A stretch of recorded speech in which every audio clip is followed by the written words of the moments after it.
जय जय जय जय शाश्वतम् आदिनाद ब्रह्म ओंकार शाश्वतम्।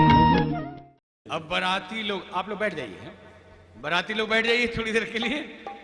अब पहले तो जो बाराती देवताओं के गए थे वो देख के सब लोग आनंदित हुए, लेकिन ये दूसरी बाराती शिव जी के साथ जो चली है भूत प्रेतों की, तो माताएं पूछती हैं बच्चों से कि दूल्हा देखा कैसा है। तो वो लोग बताते हैं कि तन छार व्याल कपाल भूषण नगन जटिल भयंकरा।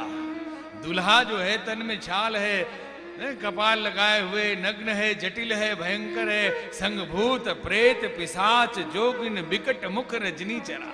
साथ में भूत प्रेत पिशाच लिए आ रहा है। दूल्हा पागल है, ये जियत रह ही बरात देखत पुण्य बढ़त ही कर सही।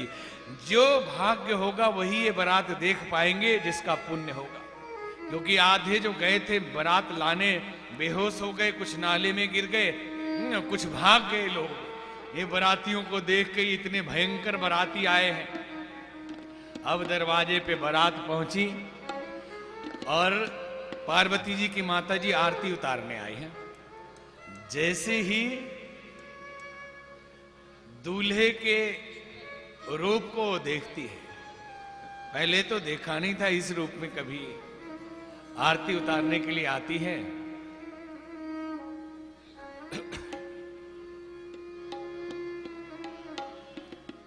और इतना सुंदर भयानक दूल्हा जब देखा तो देखने के बाद आ गया जो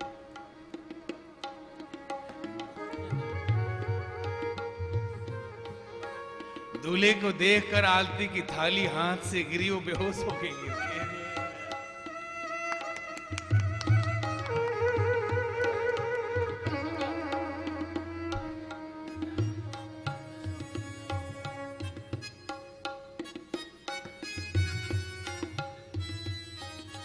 नारद मुनि ने बहुत समझाया कि आप जिन्हें समझ रही हैं बेटी, वो भवानी जगदम्बा है।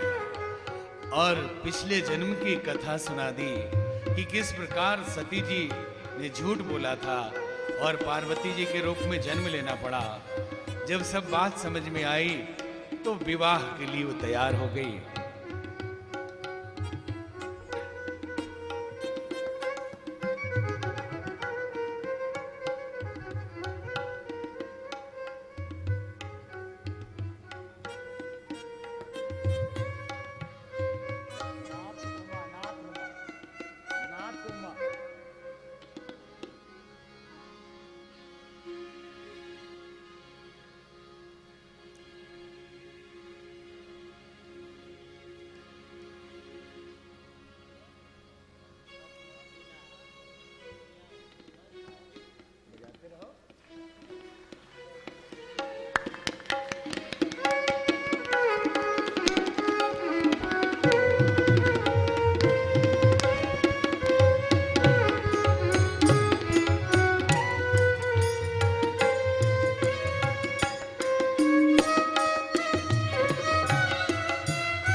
बाराती लोग बैठ जाइए भाई।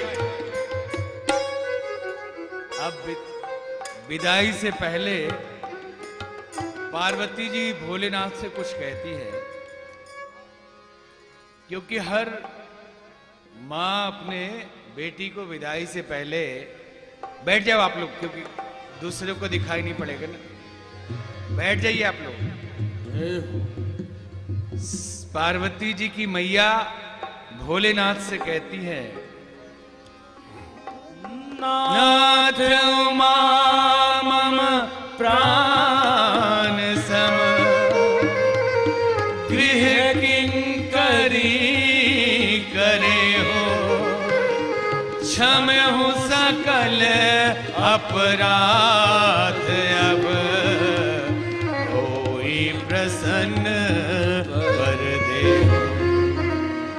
हे भोलेनाथ, ये पार्वती मेरी प्राण से प्रिय है और आप इसे दासी बना के रखना और प्रसन्न होके वर दीजिए। मैंने सारे संस्कार दिए हैं, कोई कमी हो तो क्षमा कर देना। और बेटी को भी सिखाती है। हर माँ जिंदगी भर बेटी को सिखाए, लेकिन जाते समय भी सिखाती है। जैसे विद्यार्थी को पढ़ाया जाता है और स्नातक होने के समय भी पहले सत्यम वद धर्मम चर आचार्य देवो भव मातृ देवो भव, ये सब अतिथि देवो भव सिखाते थे। तो जाते जाते सिखाती है, कहती है, करे हो सदा शंकर पद पूजा, करे हो सदा शंकर पद पूजा, नारी धर्म पति देवन दूजा, नारी धर्म पति देवन दूजा, करे हो सदा वचन कहत भारे लोचन बारी, वचन कहत भारे लोचन बारी, बहुरी लाई मोर लीन कुमारी, बहुरी लाई मोर लीन कुमारी, करे हो सदा। समझाती है कि बेटी, सदा शिव जी की पूजा करना।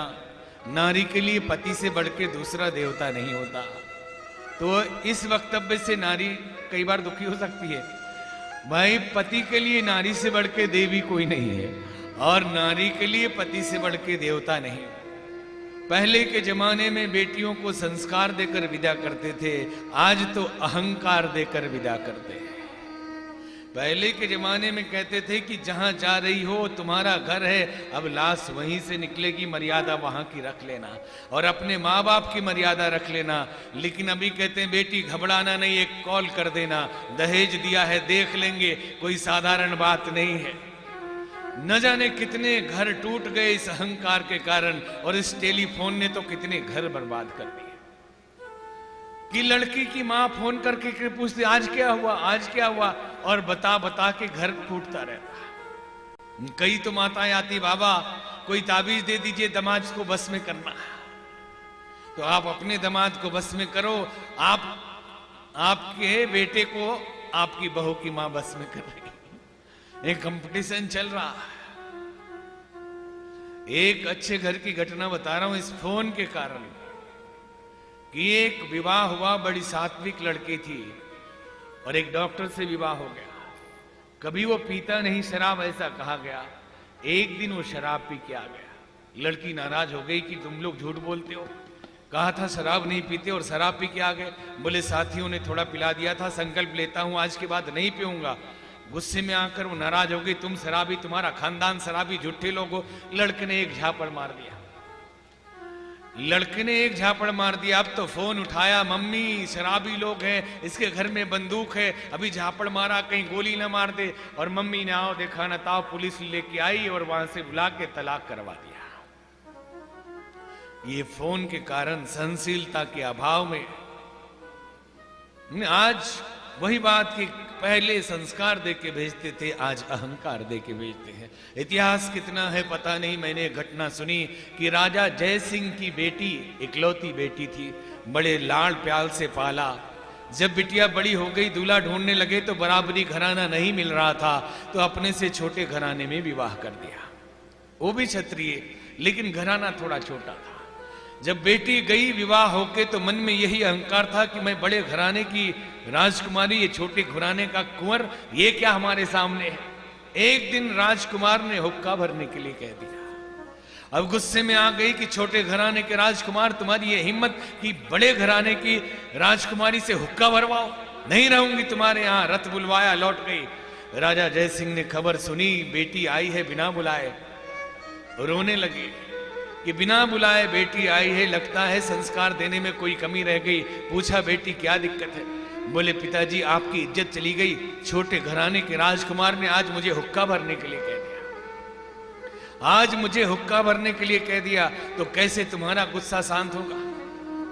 तो कहने लगी कि सारे समाज को बुलाइए, सभी राजाओं को बुलाइए और उस कुंवर को भी बुलाइए, सबके सामने अपमानित करेंगे तो मेरे दिल के ठंडक पहुंचेगी। सारे राजा बुलाए गए, उस कुमार को भी बुलाया गया और जैसे ही राजकुमार आया, राजा ने जूते छुपा दिए।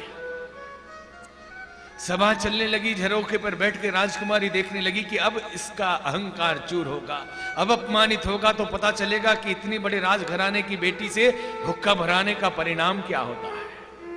सभा विसर्जित हो गई, लेकिन अपमानित नहीं किया गया। लोग जाने लगे, वो राजकुमार भी जाने लगा।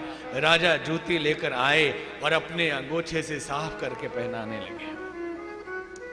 राजकुमारी को समझ में आ गया कि जिसके बाप जिसका जूता साफ करते हो, उसका एक दिन हुक्का भरने में क्या दिक्कत है। अपने कर्म से सिखा दिया। विदाई की घड़ी बड़ी नाजुक होती है, माताएं तो रोती ही है। पार्वती जी की मैया फूट फूट के रो रही है, बार बार गले मिल रही है। पिता भी रोते हैं।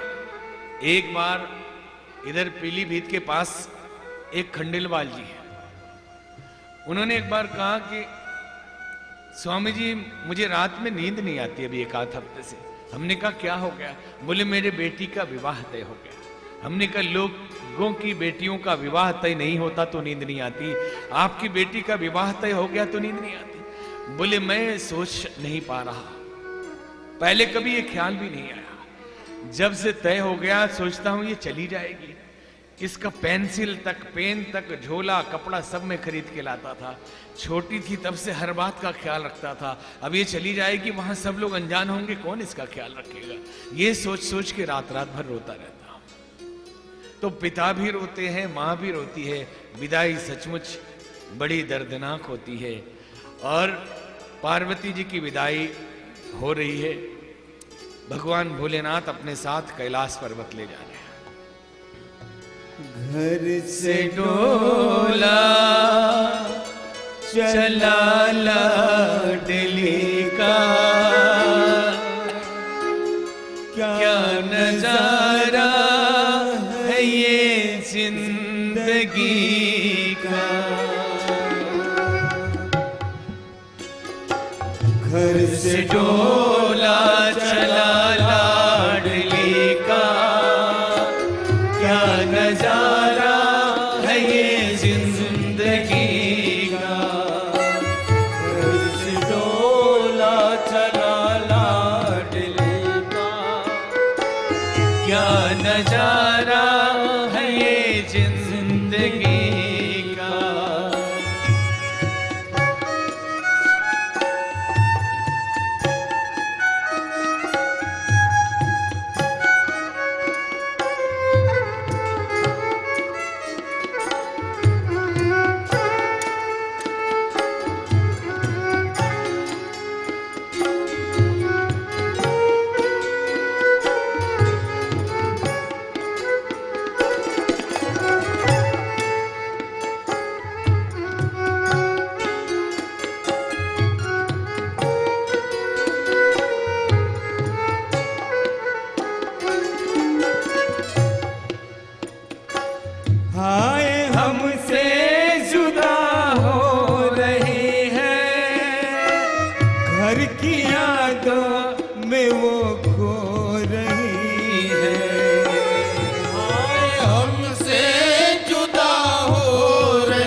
तुमको तेरा दुल्हा मिल गया है, जिंदगी का चमन खिल गया है।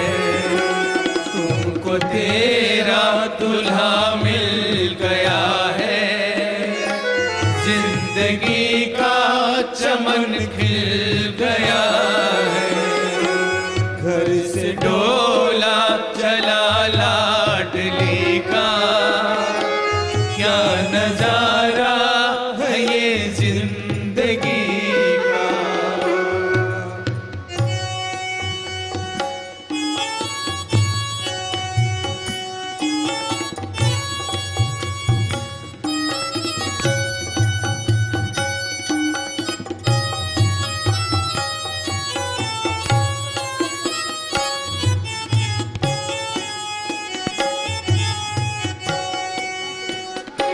जा चली जान घूंघट में रो तू, सारे घर को नगम में डुबो तू।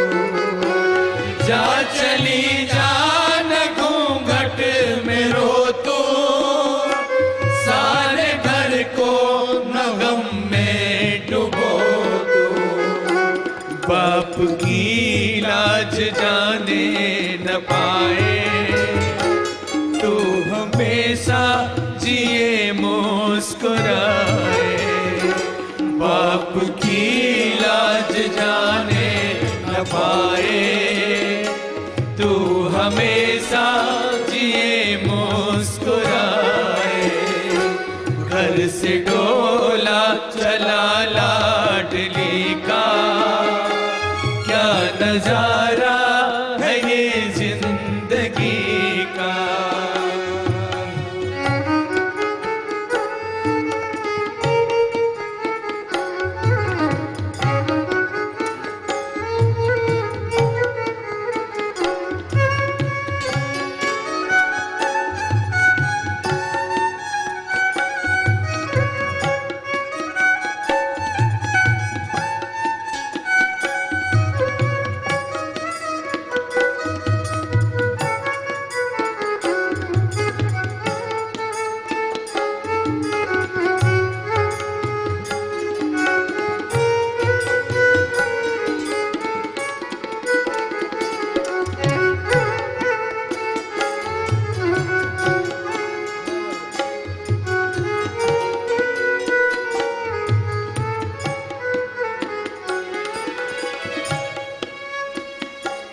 तेरी गोदी भरे मोतियों से, नाम जग में चले मोतियों के।